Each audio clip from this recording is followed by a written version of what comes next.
இது என்னுடைய monthly budget part 2 video. Part 1 வீடியோவில் நான் ஏற்கனவே வந்து நீட்ஸ் அண்ட் வாண்ட்ஸ்க்கான பிரேக்கப் எல்லாமே கொடுத்துருக்கேன். நீங்கள் பார்ட் 1 வீடியோ பார்க்கலன்னா அதை பார்த்துட்டு வந்து இதை பாருங்கள். அப்போ தான் வந்து கம்ப்ளீட்டான என்ன பட்ஜெட் அப்படிங்கிறது புரியும். ஸோ இந்த பார்ட் 2ல் நான் வந்து மிஸ்செல்லனியஸ் என்னென்ன செலவு இருக்கும், அதோட பிரேக்கப், அப்புறம் வந்து இஎம்ஐ லோன்ஸு இதுக்கெல்லாம் எவ்வளோ ஆகும், அது மட்டும் இல்லாமல் இன்வெஸ்ட்மெண்ட் சேவிங்ஸ் எல்லாம் என்னென்ன இருக்குது அப்படிங்கிறதையும் நான் ஓவரால் ஒரு பிரேக்கப்பாக வந்து கொடுத்துருக்கேன். ஸோ இப்போ ஃபஸ்ட்டு வந்து மிஸ்செல்லனியஸ் என்னென்ன செலவு ஆகும் அப்படிங்கிறத பார்க்கலாம். நான் வந்து இதில் ஃபியூயல், கேஸு இது எல்லாமே வந்து நான் மிஸ்செல்லனியஸில் தான் கொடுத்துருக்கேன். ஏன்னா எனக்கு வந்து இது வந்து ப்ரெடிக்ட் பண்ண முடியாது. இப்போது எனக்கு கேஸ்ன்னு எடுத்துக்கிட்டால் நான் எங்கள் வீட்டில் சோலார் இருக்கிறதுனால நான் இண்டக்ஷன் யூஸ் பண்ணுவேன். ஸோ இண்டக்ஷன் யூஸ் பண்ணுறதுனால எனக்கு கரண்ட் பில் அதிகமாக போகிறதில்ல. பட் எனக்கு கேஸ் வந்து 5 மந்த்ஸ்க்கு மேலேயே வரும். ஸோ அதனால் எனக்கு எப்போ அது தீர்ந்து போகுதோ அப்போ தான் நான் ஸ்பெண்ட் பண்ணுவேன். ஸோ அதனால நான் அதுக்கு ஒரு மந்த்லி 200 அப்படிங்கிறத மட்டும் போட்டிருக்கேன். ஸோ ஃபியூயல் அப்படின்னு எடுக்கும்போது நாங்கள் வந்து சிஎன்ஜி தான் மேக்ஸிமம் போடுவோம். காருக்கு வந்து நாங்கள் பெட்ரோல், டீசல் வந்து இல்லை, நாங்கள் சிஎன்ஜிலேயே ஃபஸ்ட்டு ஸ்டார்டிங்லேயே பண்ணிட்டோம். ஸோ அதனால எங்களுக்கு நிறையவே மிச்சமாகுது. ஸோ சிஎன்ஜி போடுறதுனால ஃபியூயல் வந்து டோட்டலாக ஒரு 2000 கொடுத்துருக்கேன். அதுக்கப்புறம் மெடிசன் அப்படின்னு எடுத்துக்கிட்டால் நான் ஒரு 1000 தான் கொடுத்துருக்கேன். ஏன்னா அதுக்கு வந்து என்ன ரீசன்னா, நான் வந்து ஹெல்த் இன்சூரன்ஸ் வந்து வச்சுருக்கோம். ஸோ ஹெல்த் இன்சூரன்ஸ்க்கு வந்து நாங்கள் பே பண்ணிகிட்ருக்கோம் மந்த்லி. ஸோ ஒரு பெரிய ஸ்கேன் பார்க்கணும், இல்லை பெரிய எக்ஸ்பென்ஸ் ஏதாவது இருக்குன்னா நாங்கள் அது வந்து அதில் கிளைம் பண்ணிக்குவோம். பட் சின்ன சின்ன மெடிசன்லாம் வாங்கணும் அப்படின்னா அதுக்கு மட்டும்தான் எங்களுக்கு வந்து அமௌண்ட்டு தேவைப்படும். ஸோ அதுக்கான அமௌண்ட்டு நான் ஒரு 1000 மட்டும் கொடுத்துருக்கேன். ஸோ அதுவே வந்து மோர் தென் எனஃப் அப்படிங்கிறது இருக்கும். ஸோ அன்எக்ஸ்பெக்டடாக சில செலவு வந்து வரும் மந்த்லி. அதுக்கு நான் வந்து ஒரு 2000 கொடுத்துருக்கேன். அது போக மொபைல், டிவி ரீசார்ஜ் எல்லாம் வந்து நான் ஒரு 200, 300 அப்படிங்கிறது மந்த்லி கொடுத்துருக்கேன். சில ரீசார்ஜ் வந்து 6 மந்த்ஸ் ஒன்ஸ் அது மாதிரி கூட இருக்கும். ஸோ நான் மந்த்லி அது பிரேக்கப்பாக கொடுத்துருக்கேன். ஸோ இவ்வளோ தான். வைஃபை வந்து எனக்கு ஃப்ரீயாக கிடைக்கும். ஸோ இவ்வளோ வந்து மிஸ்செல்லனியஸ் நான் போட்டிருக்கேன். இது போக மீதி எதுவும் இருக்குமான்னு எனக்கு தெரியல. பட் இருந்தால் நான் நெக்ஸ்ட் வீடியோவில் கவர் பண்ணி சொல்கிறேன். ஸோ இதுக்கு டோட்டலாக எனக்கு 5500 to 6000 வந்து ஆகும். ஸோ அன்எக்ஸ்பெக்டட் செலவெல்லாம் இல்லை அப்படின்னா எனக்கு இதை விட கம்மியாக தான் ஆகும். ஸோ இந்த டிவி இதெல்லாம் வந்து நான் வந்து மிஸ்செல்லனியஸில் தான் கொடுப்பேன். ஏன்னா வந்து அது நம்ம நீட்ஸ்லேயே நம்ம சேர்க்கக்கூடாது. ஸோ நம்ம மிஸ்செல்லனியஸில் சேர்க்கலாம், இல்லை வாண்ட்ஸில் கூட சேர்த்து வைக்கலாம். இன்கேஸ் நீங்கள் சேவ் பண்ணணும்னு நினச்சிங்கன்னா இது எல்லாமே கட் பண்ணால் நிறையவே நம்மளால் சேவ் பண்ண முடியும். ஸோ அதனால தான் நான் அதை வந்து மிஸ்செல்லனியஸ் இல்லை வாண்ட்ஸில் வச்சுக்கோங்கன்னு சொல்கிறேன். நெக்ஸ்ட்டு நான் லோன்ஸ் அண்ட் இஎம்ஐயும் நீங்கள் வந்து இன்கம் மைனஸ் எக்ஸ்பென்சஸில் கொண்டு வரணும் அப்படின்னு சொல்லியிருந்தேன். ஏற்கனவே நான் போன வீடியோவில் இதை சொல்லியிருந்தேன். ஸோ லோன்ஸ் அப்படின்னு எடுத்துக்கிட்டோன்னா, இப்போது கோல்டு லோன்லாம் இருக்குது, இல்லை நீங்கள் கார்ப்பரேட் லோன் எடுத்திருக்கீங்க அப்படின்னா அதை வந்து நீங்கள் ரீபேமெண்ட்டாக பண்ணுறீங்க அப்படின்னா நீங்கள் அதுக்கான பிரேக்கப் வந்து வச்சுக்கணும். மந்த்லி எவ்வளோ ஆகும் அப்படின்னு. இல்லை லோன் மட்டும் பே பண்ணுறீங்க, லோன் மட்டும் நீங்கள் இயர்லி ஒன்ஸ் அது மாதிரி பே பண்ணுறீங்கன்னா அதுக்கான பிரேக்கப்பையும் மந்த்லி எவ்வளோ வரும் அப்படிங்கிறத பார்க்கணும். ஸோ எனக்கு வந்து ஒரு கோல்டு லோன் மந்த்லி பார்க்கும்போது 20,000 கிட்ட எனக்கு கட்ட வேண்டியது இருக்குது. அது மட்டும் இல்லாமல் இஎம்ஐ வந்து ஒரு 15,000 வரும். இந்த 15,000மே வந்து கொஞ்சம் சேஞ்ச் ஆகிட்டுருக்கும். அப்பப்போ ஒரு 10,000 to 20,000க்குள்ளே சேஞ்ச் ஆகிட்டுருக்கும். இது வந்து எல்லாமே நாங்கள் பிஸ்னஸ் ரிலேட்டடாக ஏதாவது பர்ச்சேஸ் பண்ணுற மாதிரி இருக்குது அப்படின்னா என்னோடய ஹஸ்பண்ட் வந்து பர்ச்சேஸ் பண்ணுவார். ஸோ அதனால இஎம்ஐ வந்து கொஞ்சம் மாறிட்டே இருக்கும். ஸோ நாங்கள் பண்ணுற நல்ல விஷயமே இது தான். இஎம்ஐ அப்படிங்கிறது நாங்கள் வந்து ஒரு காருக்கோ இல்லை ஃபோனுக்கோ இது மாதிரி இஎம்ஐ பண்ணி நாங்கள் வாங்க மாட்டோம் மேக்ஸிமம். அது வந்து கண்டிப்பாக ஒரு இன்வெஸ்ட்மெண்ட்டாக இல்லை பிஸ்னஸ் ரிலேட்டடாக இருந்தால் மட்டும் நாங்கள் வந்து வாங்குறதுக்கு யோசிக்காமல் வாங்குவோம். பட் ஒரு ஃபோன் வாங்குறது இல்லை வேறு ஏதாச்சும் திங்ஸ் வாங்கணும் அப்படின்னா அதுக்கு நாங்கள் இஎம்ஐ பே பண்ணணுமா அப்படிங்கிறத நல்லா யோசிச்சுட்டு தான் வாங்குவோம். ஸோ நெக்ஸ்ட்டு வந்து இன்வெஸ்ட்மெண்ட் அண்டு சேவிங்ஸ் இதில் எவ்வளோ வந்து இருக்கும் அப்படிங்கிறத ஒரு அப்ராக்சிமேட்டாக நான் வந்து கால்குலேட் பண்ணி வச்சுருக்கேன். இதில் சிட் அமௌண்ட்டுன்னு பார்த்தா எனக்கு 45,000 வரும். இது வந்து எனக்கு கொஞ்சம் டவுட்ஸ் இருக்குது. எனக்கு வந்து சிட்டை குறைச்சிக்கலாமா அப்படிங்கிற கொஞ்சம் கன்ஃபியூஷன்ஸ் வந்து இருக்குது.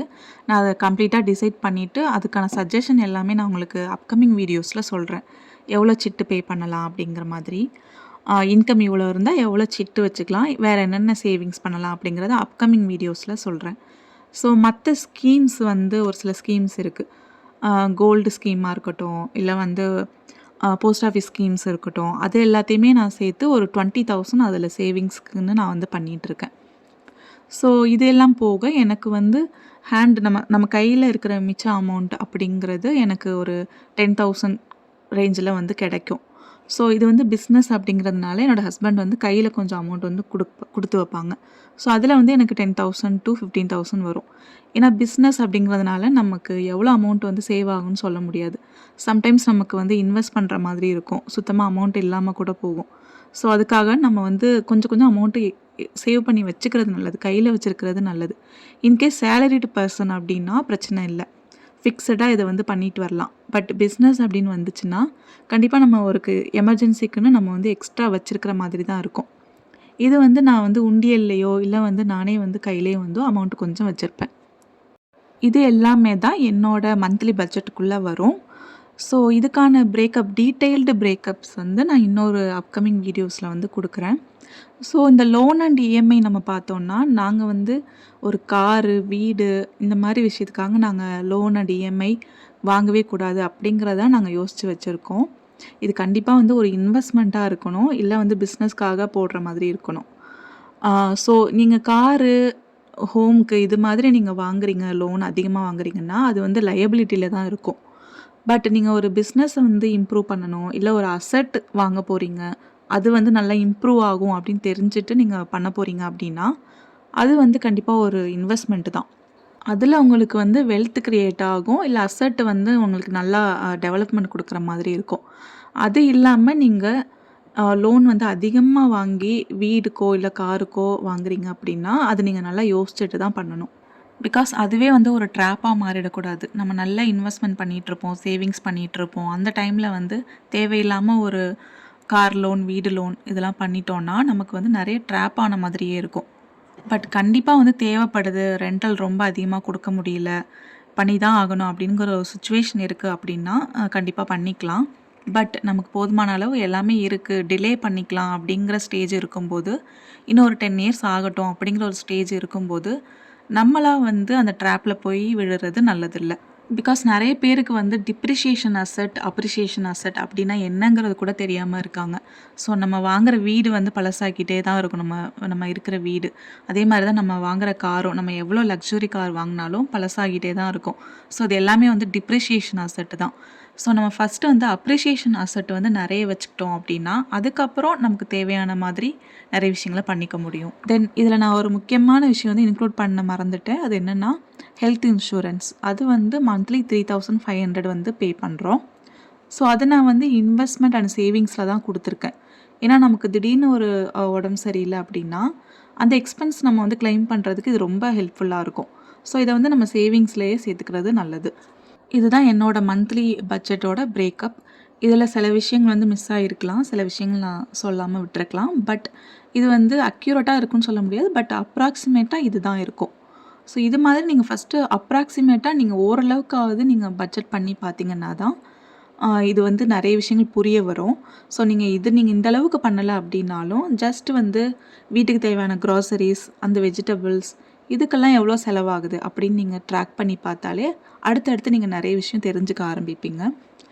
ஸோ இது தவிர இந்த வீடியோ மாதிரியே இப்போது சேல்ரி வந்து ஒரு 10,000 தான் இருக்குது, 20,000 தான் இருக்குது அப்படின்னா அதுக்கான பட்ஜெட் வந்து எப்படி போடலாம் அப்படிங்கிற ஐடியாவும் எனக்கு வந்து கொடுக்கலாம் அப்படிங்கிற ஆசை இருக்குது.